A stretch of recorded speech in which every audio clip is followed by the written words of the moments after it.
Hello guys and welcome to another episode of the 7th Aspect. My name is Siggi and I am joined by Gary. Thanks for joining us. It's great to have you here.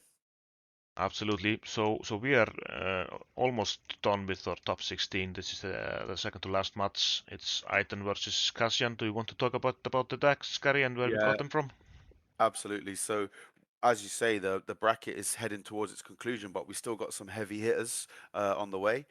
Today we have Iden, a deck by Source, who performed really well in a recent large event, and I would say a pretty meta deck. Iden control is strong, and a Cassian deck by Dende. Now, it's a pretty aggro Cassian deck with some yellow tricks in there, which is fun. But in terms of aggro, Cassian feels like one of the weaker leaders, so we'll see how he can do. Yep, and it's worth to point out that Tower number 9 has an interview with Jordan who piloted the Iden deck in a 4K event. Right, So we can pop a link to that in the description below. And if you want to watch Showcase Showdown from episode 1, there's a link for that in there too. absolutely, let's play Unlimited. Welcome to the gaming table. Siggy, as the chance cube flips here, do you want to tell us quickly about what's going on with the chance cube?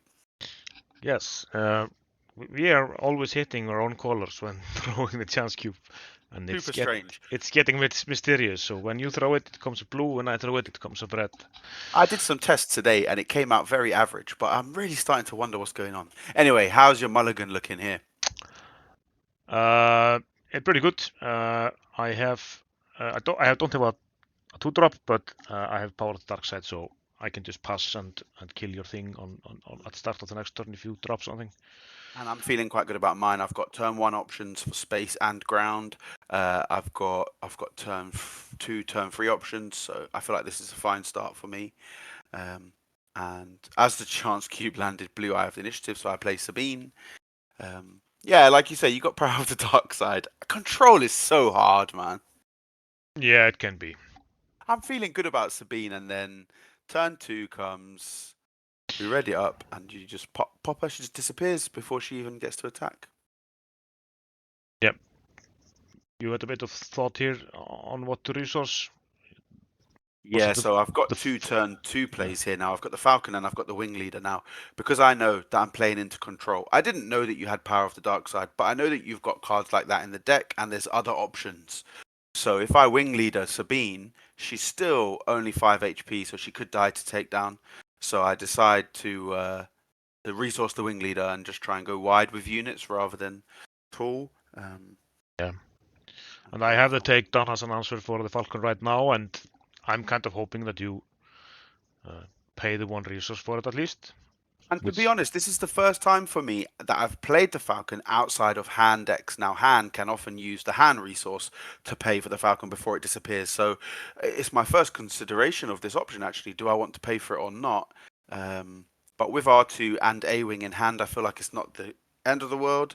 But no, yeah, you could have played K4 K2, but since you have like a uh, full turn of using all your resources, it makes sense to just play R2 and the wing and pay. yeah. If I don't deal with uh, the Falcon, then it quickly does a lot of damage. And a little bit of Iden heal here, so you're only on 2 base. I think Cassian really wants to see some damage by this turn. To have you only on 2 health feels kind of bad. He might not be the best or most broken aggro deck, but he's definitely trying to do damage early here. And to be on turn 4 with only 2 damage feels slow. Yeah, and only 1 real damage on the board because of my Sentinel, but you at least take it out in one go with the Fleet Lieutenant. Yeah, I completely turn it the A-Wing, but again, it feels bad just to destroy the A-Wing by smashing it into the Sentinel, but it felt like a must-do at that point. Um, Yeah, tricky. And I haven't been able to do this Cassian ability yet for extra draw. I feel like the cost, action plus a cost, and having to do 3 damage to base all in the same turn is a lot of stars to align for this Cassian ability. Yeah. You throw out Spark of Rebellion. For me, there are 2 options there: Entranced and Search Your Feeling, and you go for the Entranced. And the reason I did that was the next turn will have 6 resources, so both Iden and Cassian could potentially come out. And I just felt like if you entrenched Cassian with nothing on the board because you don't really care about units right now, it puts you in a really strong position. So I went for the entrenched over the Search of Feelings. Was it the best option? I'm not sure, but at the time that was the decision I made. Yeah, entrenched on the leader units especially is pretty grim. And I that's just think this Iden control deck is really strong, it's really well built, and really well executed by you here, Sig. Again, no direct control here, but a massive 6 health shielded sentinel, and my only units are in ground. Such a strong play. yeah, it is pretty strong. Cassian just can't seem to get running here, but he's going to keep trying. Maybe he'll find a breakthrough. Yeah. And we both have 30 HP bases here, which is I think quite rare these days. But Yeah. the yellow and blue bases being the least popular ones, it makes sense. A little bit more health. I decide here to play the red 3 before attacking with my units. As you've spent all of your resources, I feel like it's unlikely that I'm going to lose my units, so I may as well give them the buff from red 3 before they attack. Yep, we've talked about it before that sometimes you just don't want to play red 3 before you attack because you want to get your damage in before the cards are taken away. So sometimes you play red 3 and then the unit that you're going to attack with is destroyed in the mean Destroyed or controlled or taken off, yeah. Yeah. But like I say, with you spent all your resources on that juggernaut, I felt like it was safe enough to do. And then R2D2 takes away the shield. So my hope was that I'd be able to do enough damage between the Fleet Lieutenant and Cassian. So this is me just looking at the other side of Cassian, reminding myself of his stats. But I just want to get the Sentinel off the board. Yeah, he's not Sentinel though, but he's a big body. And Sorry, yeah, not Sentinel. You take him off the board, you're still not doing damage to my base, you can't use Cassian's ability. Here, And you decided not to bring Iden out that turn, Siggi.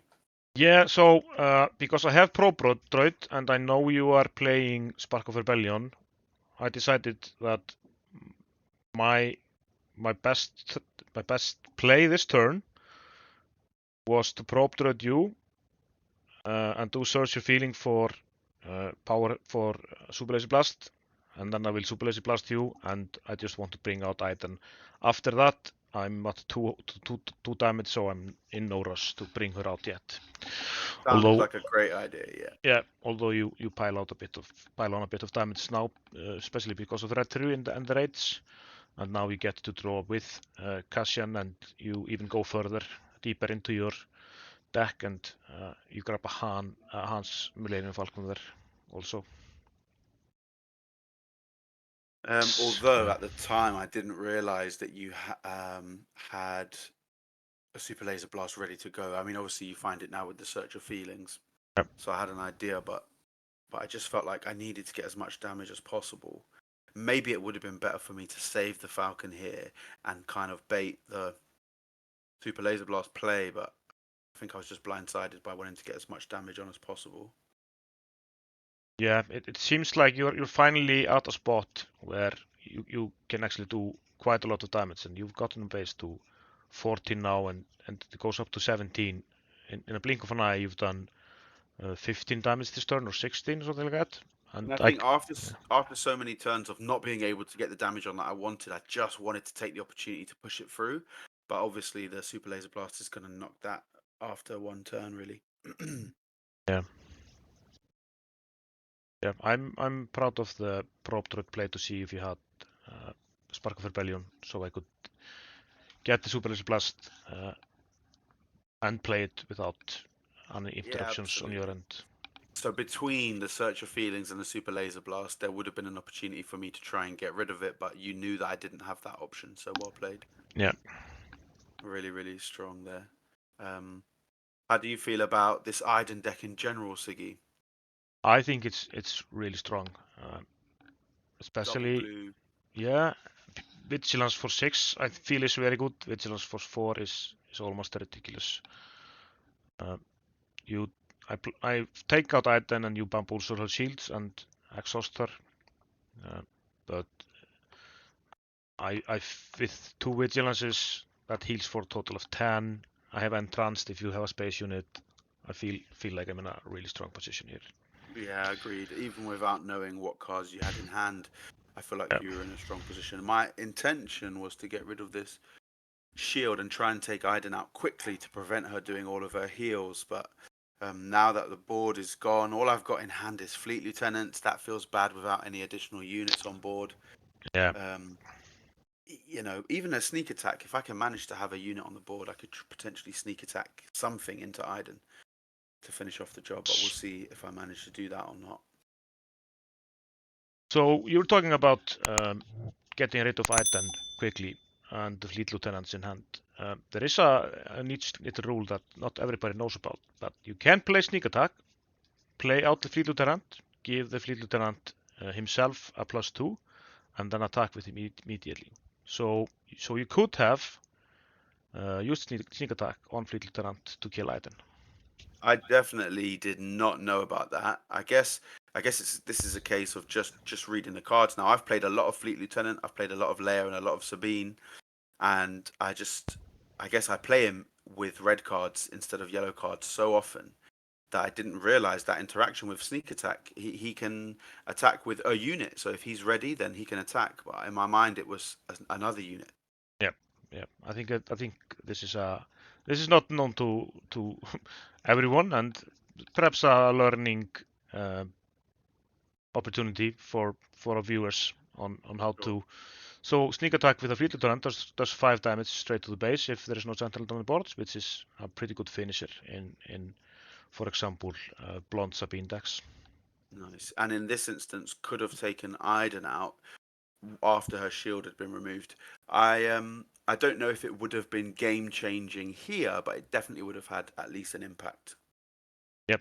I'm pretty confident that it would not have been game changing, but you know, educating our viewers on stuff like this, that's what we're here for example. Yeah. And I've learned a lesson myself there.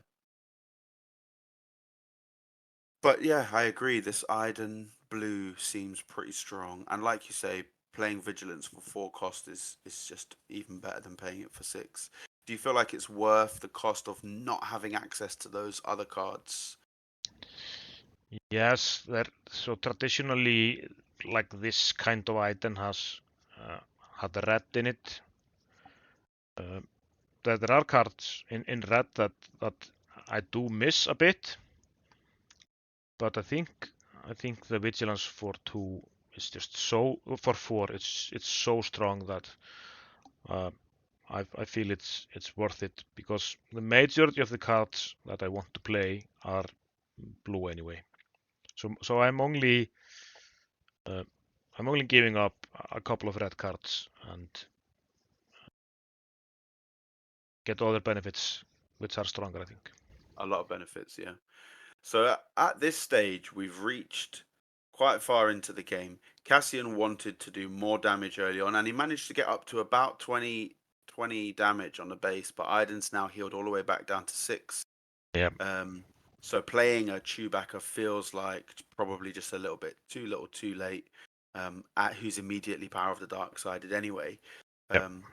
And Iden's pretty happy when she gets to this stage of the game, right? Like it's almost game done.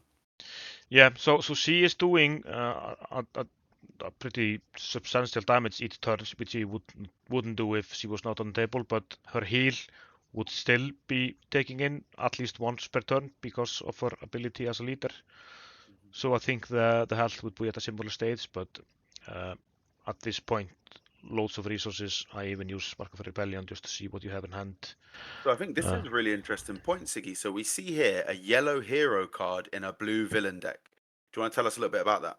Yes, this is just put in the deck for the control mirror because control versus control often goes only one game, and if you lose the first game, then you've lost the match. So this is there just to snipe restock or vigilances out of your opponent's hand to win the mill race because it will come down to the middle. And in that instance, certainly worth the 6 cost to play it out of aspect twice. Yeah. And even in matchups like this, still worth the 6 at this stage of the game. You got tons of resources. Yeah, and now I feel like I've got it fully locked down. Even if you throw in a spark, and I believe you take the power of the dark side away,